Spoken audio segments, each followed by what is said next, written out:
¿Qué tal? Muy buen día. Mi nombre es Alexia Sofía Ibarra García y yo voy a estar presentando mi proyecto de investigación que se llama Análisis Morfológico y Cinemático de la Nebulosa Planetaria NGC 2452. Mi asesora fue la doctora Sandra Ayala.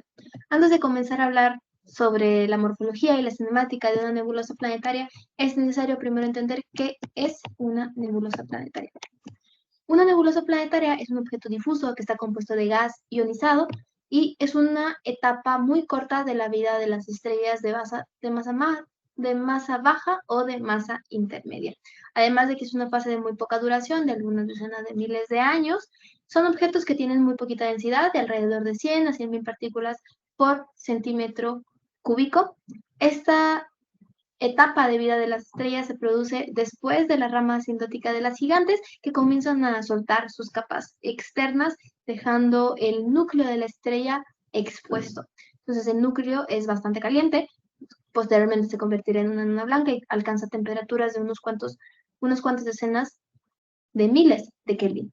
Entonces, la temperatura tan alta de la estrella central va a ionizar el material externo de la nebulosa planetaria, que fue anteriormente parte de la estrella, porque eran sus capas externas. Entonces este material se va a comenzar a ionizar y como es ionizado va a comenzar a brillar, y es por eso que nosotros lo podemos observar desde los telescopios perfectamente en el visible.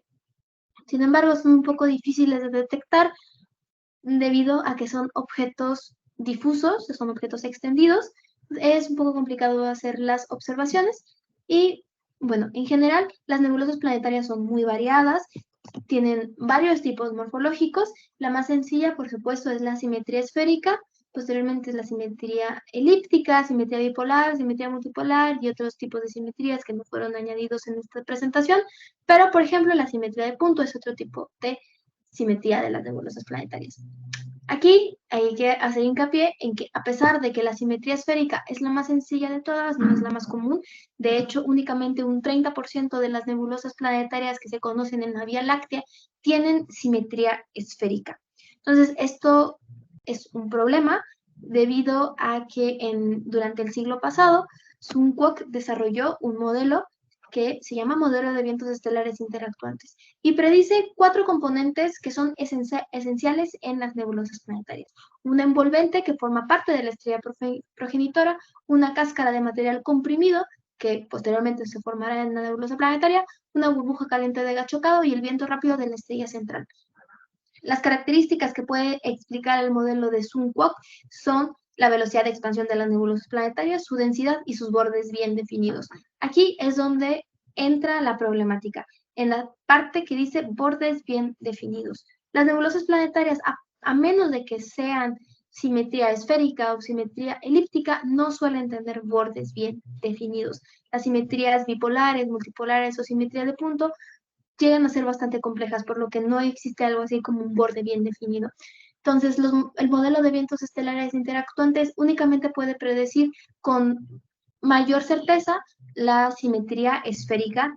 Con un poco de modificaciones también puede llegar a predecir cómo es que se forman las nebulosas planetarias que tienen simetría elíptica.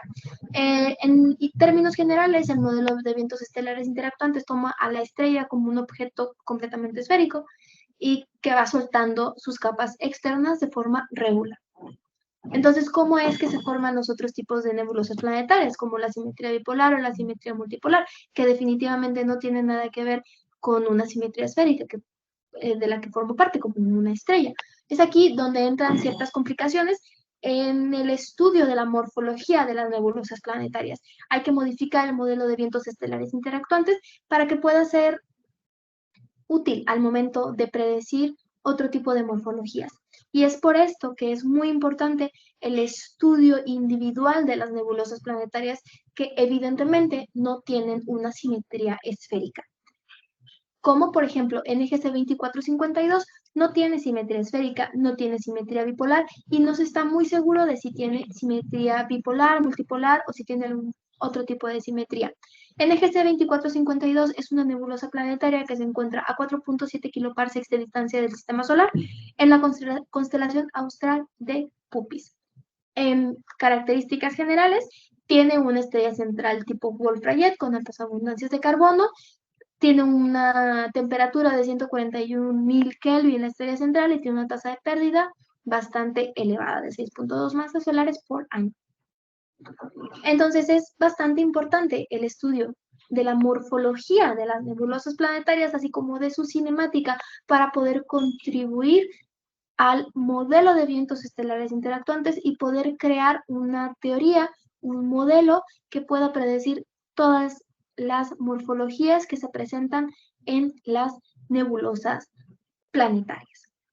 Entonces, el objetivo de este proyecto es crear un modelo tridimensional de NGC 2452 y obtener la cinemática de esta.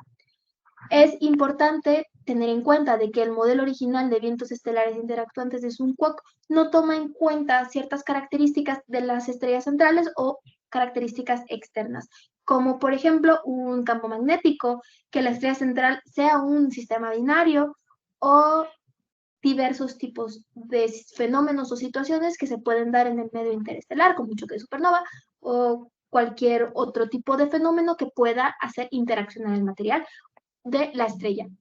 Entonces, NGC 2452 no tiene una simetría predecible y no se puede percibir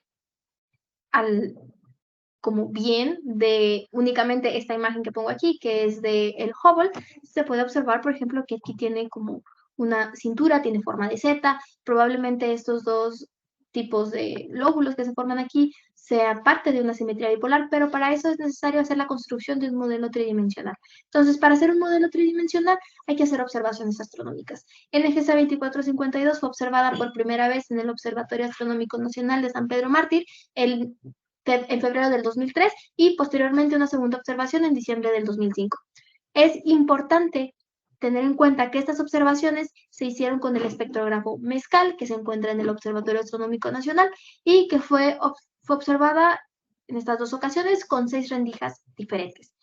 Con rendijas son rendijas de difracción que nos van a permitir observar ciertas regiones de la nebulosa planetaria de las cuales se quiere estudiar, se quiere obtener su espectro para poder construir un modelo tridimensional. Okay, entonces se hicieron 6 observaciones diferentes con 6 rendijas de difracción, para las cuales 5 corresponden a las observadas en febrero del 2003, que fueron hechas con el filtro de H-alfa, y una sexta observada en diciembre del 2005 en el filtro oxígeno 3, que corresponde, la rendija de oxígeno 3 corresponde a esta que es llamada número 5, que tiene una inclinación de 12 grados para que pueda coincidir con la estrella central y esta región del bracito de la Z. Las otras 5 rendijas son puestas paralelas una sobre la otra para poder tener espectros de las diferentes regiones de la nebulosa planetaria, como lo puede ser la parte externa, la base de la nebulosa, la estrella central, que puede estar más difuminado sobre la nebulosa planetaria, aunque claro, ahí sigue habiendo material que es un poco más difuso. Estas 6 observaciones fueron procesadas con reducción de datos que se llevó a cabo en el programa IRAF en su versión 2.16.1. Los espectros fueron calibrados en longitud de onda con una lámpara de torio argón. Que recordar que 1, 2, 3, 4 y 6 son rendijas que fueron observadas en H-alfa y la número 5 es la rendija de oxígeno 3. Ok, entonces aquí en los espectros que corresponden a H-alfa no nada más se observa en H-alfa, sino H-alfa es únicamente esta región central del espectro y estas dos rendijas, perdón, estos dos espectros son emisión que se puede observar en nitrógeno 2. Entonces, en H-alfa observamos H-alfa y nitrógeno 2, y en oxígeno 3 únicamente observamos la emisión producida por la recombinación de oxígeno 3. Ok, con estos espectros ya se puede desarrollar el estudio para la cinemática relativa de la nebulosa planetaria. Entonces utilizamos únicamente los espectros que corresponden a nitrógeno 2 y se obtuvo la velocidad sistémica de la nebulosa planetaria con un programa en Python que se llama MESTOURS, cuya bibliografía es la número 4, que viene al final de la presentación. Y esto es lo que nos arroja el programa en Python. Nos arroja un diagrama posición-velocidad de los espectros que corresponden a una de las líneas de nitrógeno 2, con la velocidad relativa en 0 en el centro del espectro de esta nebulosa planetaria. Y en el eje X se encuentra la velocidad relativa en kilómetros sobre segundo y en el eje Y la posición relativa en segundos de arco. Estos son los restantes de los diagramas de posición-velocidad, y en los primeros 5 corresponden a líneas de nitrógeno 2, mientras que esta corresponde al espectro obtenido en oxígeno 3. Y con esto podemos observar que la velocidad relativa con respecto a la estrella central es de alrededor de 60 kilómetros por segundo, que es una velocidad estándar de expansión de una nebulosa planetaria. Y bueno, ahora que tenemos los diagramas posición-velocidad, es necesario ahora realizar el desarrollo de el modelo tridimensional. Perdón, es necesario generar el modelo tridimensional de la nebulosa planetaria, que fue hecho con un programa llamado ShapeX, que funciona para hacer modelos morfocinemáticos de objetos astronómicos que no necesariamente son nebulosas planetarias, que en este caso fue utilizado para una nebulosa planetaria, pero puede ser utilizado para otro tipo de objetos. Y bueno, ya que obtuvimos las velocidades sistémicas, podemos utilizar ShapeX como un telescopio artificial, un espectrógrafo artificial más bien. ShapeX lo que hace es generar espectros artificiales de las posiciones artificiales de las rendijas. Entonces, lo que hay que hacer básicamente es que todos los espectros artificiales generados por ShapeX sean consistentes y sean lo bastante más parecidos con los espectros originales, que son estos. En este trabajo, y debido al tiempo, únicamente se trabajó con el espectro que se refiere a oxígeno 3. Entonces, que es esta rendija, la rendija que está en color verde, esta rendija artificial en color verde, nos va a generar un espectro artificial de lo que nosotros pongamos en esta sección. ShapeX funciona con figuras geométricas, con volúmenes geométricos que pueden ser similares a los que se pueden observar en las nebulosas planetarias.